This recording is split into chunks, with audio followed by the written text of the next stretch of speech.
Bonjour, assalamu alaikum, bienvenue pour cette nouvelle émission édition spéciale Ramadan. Alors je suis avec Talha Saeb, assalamu alaikum. Wa alaykoum salam wa barakatuh.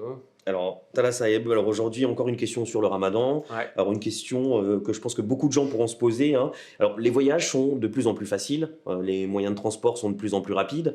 Et alors justement, alors maintenant, on était avant, dès qu'on voyageait, on ne jeûnait pas. Est-ce que maintenant cette situation-là change? Alors est-ce que fait que les voyages soient plus faciles doivent nous obliger à jeûner quand on voyage?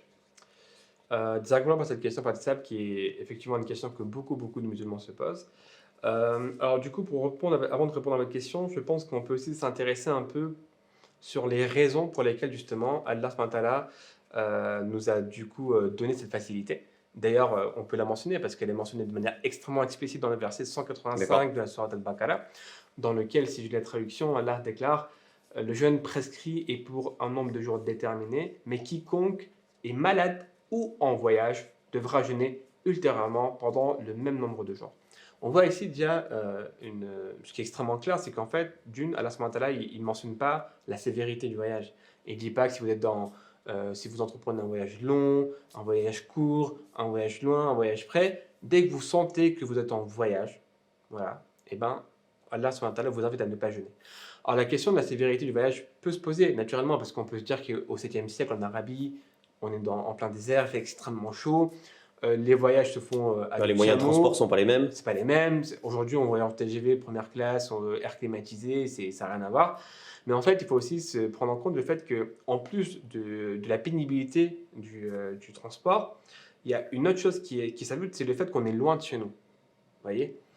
Quand on est chez nous, le matin, on se réveille pour le sahri, on se réveille très tôt, on fait la prière, on se prépare à manger, on passe une journée, on fait aussi l'iftari, la rupture du jeûne. Quand on est loin de chez nous, on peut être en voyage, pour un voyage dans le cadre du travail, dans le cadre familial, et ben en fait, on est en dehors de notre zone, vous voyez, de confort, ce qui rajoute du coup un degré de difficulté supplémentaire pour une personne qui veut vraiment Oui, on jeûner. peut peut-être pas forcément avoir les mêmes facilités pour Exactement. On le peut être dans un matin. hôtel et puis vraiment pour avoir les mêmes facilités, pour vraiment préparer correctement le série et puis vraiment jeûner correctement.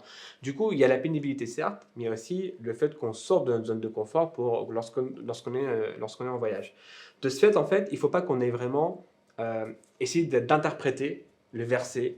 Il faut qu'on le prenne tel quel ici.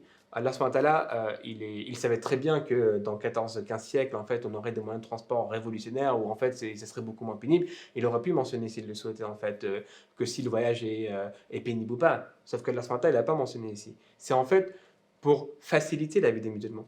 L'islam est une religion facile. Comme Allah subhanahu wa ta'ala, il le déclare dans le Saint-Coran, nous avons facilité la pratique de la religion pour vous. Vous voyez, Allah subhanahu wa ta'ala n'a aucune vraiment velléité à rendre la pratique de la religion difficile pour un musulman. Et là, on le voit clairement. On avait abordé la question de la maladie. Il n'y avait pas Oui, d'adjectif. on est vraiment dans le cas similaire en C'est fait. exactement un cas similaire. C'est qu'avec le terme malade ou le terme voyage, il n'y a aucun adjectif qui est utilisé pour décrire la pénibilité ou la sévérité. Et il faut s'en tenir à ça. Si vous considérez que vous êtes en voyage, parce que vous avez pris vos bagages, vous êtes parti pour quelque chose, ne jeûnez Ne pas. gênez pas. Et rattrapez, comme le verset le précise bien, rattrapez le nombre de jours manqués à un autre moment de l'année où vous ne serez pas en voyage. Bah écoutez, merci beaucoup et à très bientôt, Inch'Allah. Salam alaikum. Wa alaykoum salam wa rahmatullahi wa barakatuh.